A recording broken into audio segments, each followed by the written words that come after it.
Hello everyone. आज मैं आपके सामने जीके की क्लास नंबर 9 लेकर के आया हुआ हूँ। तो जीके की क्लास नंबर 9 जो कि क्लास आरआईएमसी, आरएमएस, सैनिक एंड अदर कॉम्पिटिटिव जो एग्जामिनेशंस हैं अप टू 12th क्लास हैं, तो उनके लिए जीके के इंपॉर्टेंट फैक्ट्स हैं। इनको युवा बच्चों के काफी काम आ सकते हैं। ओके, तो इसको ध्यान से देखिएगा और समझिएगा, और जितने भी फैक्ट्स आएंगे, पॉइंट आएंगे, उनको राइट डाउन कीजिएगा नोटबुक में और फिर उन्हें मेमोराइज कीजिएगा। Okay, so now let's start the class. तो आज मैं आपको कॉन्टिनेंट पे हम चल रहे हैं, जिसमें मैं आपको एशिया करा चुका हूं, अफ्रीका करा चुका हूं, और उसके बाद जो हमारा थर्ड कॉन्टिनेंट आता है वो आता है नॉर्थ अमेरिका, और फोर्थ कॉन्टिनेंट है साउथ अमेरिका। ओके, तो क्लास नंबर 9 है, topic north America and south America. So start करते हैं इस क्लास को, और इस क्लास को स्टार्ट करने के लिए हमें मैप की हेल्प लेनी पड़ेगी, जो कि आपके अच्छी से समझ में आएगा और सारे जो भी डाउट्स हैं वो क्लियर हो जाते हैं। मैप से अगर हम पढ़ाएं तो समझ में भी अच्छे से आता है। तो एक बार इस मैप को सेट कर लेते हैं। ओके जी, ये तो करते हैं start. Class number 9 north America and south America. देखिए, तो सबसे पहले हम बात करेंगे किसके बारे में, नॉर्थ अमेरिका के बारे में। यानी नॉर्थ अमेरिका एक कॉन्टिनेंट है, आप देख सकते हो इस मैप पे है। ये नॉर्थ अमेरिका बिल्कुल नॉर्थर्न हेमिस्फीयर में है, जो कि एक नदर्न हेमिस्फीयर है। आपको पता है कि हमारी जो भूमध्य रेखा है, जिसको हम बोलते हैं इक्वेटर, तो इक्वेटर अर्थ को 2 पार्ट में डिवाइड करती है। एक होता है नॉर्दर्न हेमिस्फीयर, दूसरा होता है साउदर्न हेमिस्फीयर, है ना, इसको नदर्न और सदर्न भी कहते हैं। तो नॉर्थर्न हेमिस्फीयर में आता है ये नॉर्थ अमेरिका कॉन्टिनेंट पूरा, है ना, और सदर्न हेमिस्फीयर में आता है साउथ अमेरिका। तो हम बात कर रहे हैं यहां पे किसके बारे में, नॉर्थ अमेरिका के बारे में। तो नॉर्थ अमेरिका के 2 इंपॉर्टेंट कंट्री हैं, वो है, एक है कनाडा और दूसरा है अमेरिका। तो देखते हैं नॉर्थ अमेरिका का जो लैटिट्यूडनल एक्सटेंड है, लैटिट्यूडनल जो फैला हुआ है, ये ऐसे करके ऐसे, तो हम देखते हैं कि इक्वेटर, तो ये यहां से लैटिट्यूडनल एक्सटेंड नॉर्थ अमेरिका का कितना है, 70 degree north to 84 degree north, ये इसका लैटिट्यूडनल एक्सटेंड है। अगर लॉन्गिट्यूडनल की बात करें तो लॉन्गिट्यूड, जैसे इक्वेटर हमारी अर्थ को 2 पार्ट में डिवाइड करता है, ऐसे ही एक सर्कल होती है जिसको बोलते हैं हम प्राइम मेरिडियन। क्या बोलते हैं, प्राइम मेरिडियन। वो भी एक सर्कल होती है जो कि प्राइम मेरिडियन होती है, वो इस अर्थ को 2 अलग अलग पार्ट में डिवाइड करती है, जिसको बोलते हैं, एक को बोलते हैं ईस्टर्न हेमिस्फीयर और दूसरे को बोलते हैं वेस्टर्न हेमिस्फीयर, है ना। तो इसी तरीके से जो नॉर्थ अमेरिका कॉन्टिनेंट है वो किस साइड है, नॉर्थ वेस्टर्न हेमिस्फीयर में। किसमें है, नॉर्थ वेस्टर्न हेमिस्फीयर में। तो इसका latitudinal extend 7 degree north to 84 degree north है। 7 degree north to 84 degree north, इसका क्या है, लैटिट्यूडनल एक्सटेंड है। और लॉन्गिट्यूडनल एक्सटेंड इसका कितना है, 20 degree west to 180 degree west, जो कि वेस्टर्न हेमिस्फीयर में है। अगर हम बात करें पूरे वर्ल्ड का जो एरिया है, north America lies 16.5% of the world area. जो वर्ल्ड का लैंड एरिया है, उस लैंड एरिया का 16.5% एरिया नॉर्थ अमेरिका कवर करता है। पॉपुलेशन की अगर हम बात करें, टोटल जनसंख्या नॉर्थ अमेरिका की पूरे वर्ल्ड की टोटल जनसंख्या का 7.70% है।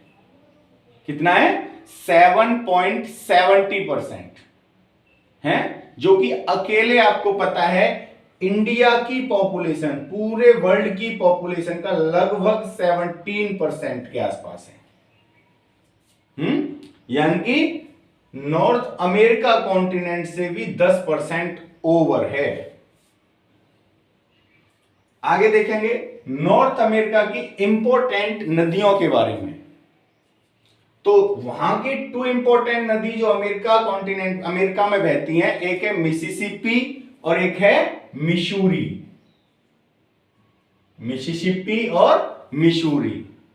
और भी हैं जैसे कि सेंट लॉरेंस है और कोलोराडो है, हडसन है, ओहियो है। ये वहां की इंपॉर्टेंट रिवर है नॉर्थ अमेरिका की, जो नॉर्थ अमेरिका के इरिगेशन के लिए, सिंचाई के लिए यूज किए जाते हैं इनका पानी। ओके, सिटी की बात करें नॉर्थ अमेरिका के इंपॉर्टेंट सिटीज, न्यूयॉर्क है, वॉशिंगटन डीसी एक सिटी है जो कि अमेरिका की कैपिटल है। ये USA, United states of America, उसकी कैपिटल है। बॉस्टन, ये भी एक इंपॉर्टेंट और एक हिस्टोरिकल सिटी है अमेरिका का। बॉस्टन टी पार्टी के नाम से एक फेमस क्रांति है बॉस्टन टी पार्टी। तो ये बॉस्टन शहर इंपॉर्टेंट, एक हिस्टोरिकल पॉइंट ऑफ व्यू है इस शहर का। और एक है शिकागो, शिकागो भी अमेरिका का शहर है। और you know this city is famous for the slaughtering houses. किसके लिए? वर्ल्ड के सबसे बड़े स्लाउटर हाउसेस हैं यहाँ, जिनको बोलते हैं कट्टी खाने, यानी जो एनिमल्स कटते हैं। वर्ल्ड के सबसे बड़े स्लाउटर हाउसेस हैं शिकागो में, है ना। सैन फ्रांसिस्को, सैन फ्रांसिस्को, इसको the gate of the world भी कहा जाता है सैन फ्रांसिस्को को, है। जो अगर हम देखेंगे तो सैन फ्रांसिस्को यूएसए के बिल्कुल ईस्ट, इधर साइड ईस्टर्न कंट्री है, जिसको गेटवे ऑफ द वर्ल्ड कहते हैं इस शहर को। लॉस एंजलस, लॉस एंजलस यानी ये हॉलीवुड सिटी है। लॉस एंजलस क्या है? ये Hollywood city of the world. Mexico city, Mexico city, ये मैक्सिको जो एक देश है यूनाइटेड स्टेट्स ऑफ अमेरिका के जस्ट नीचे है, उसकी कैपिटल है मैक्सिको सिटी। हवाना, हवाना यानी ये एक देश है जिसका नाम है क्यूबा। क्या है? क्यूबा एक कंट्री है जो नॉर्थ अमेरिका, जो अमेरिका जो देश है उसके साउथ में है हवाना, जो कि एक देश है क्यूबा। क्या नाम है? क्यूबा, उसकी कैपिटल है। And this country is famous for the sugar. किसके लिए? चीनी के लिए फेमस है, यानी इस देश को the sugar bowl of the world भी कहते हैं क्यूबा को। ओटावा, कनाडा की कैपिटल है ओटावा। ओटावा क्या है? This is the capital of Canada.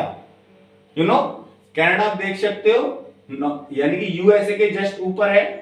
Area में दुनिया का सेकंड सबसे बड़ा देश है ये, है। After Russia, Canada comes on the second position in area. और एक्वेटिक एरिया में कनाडा दुनिया का सबसे बड़ा देश है, यानी जो कि वाटर एरिया है कनाडा के पास सबसे ज्यादा है, और सबसे ज्यादा आइलैंडों वाला देश भी कहते हैं इसको। तो 2 इंपॉर्टेंट कंट्री हैं इस नॉर्थ अमेरिका कॉन्टिनेंट के, एक है यूएसए और दूसरा है कनाडा, है ना। तो Ottawa is the capital of Canada, और सेकंड टोरंटो, यानी this is also the important city of Canada, and it is this city is called the largest city of Canada.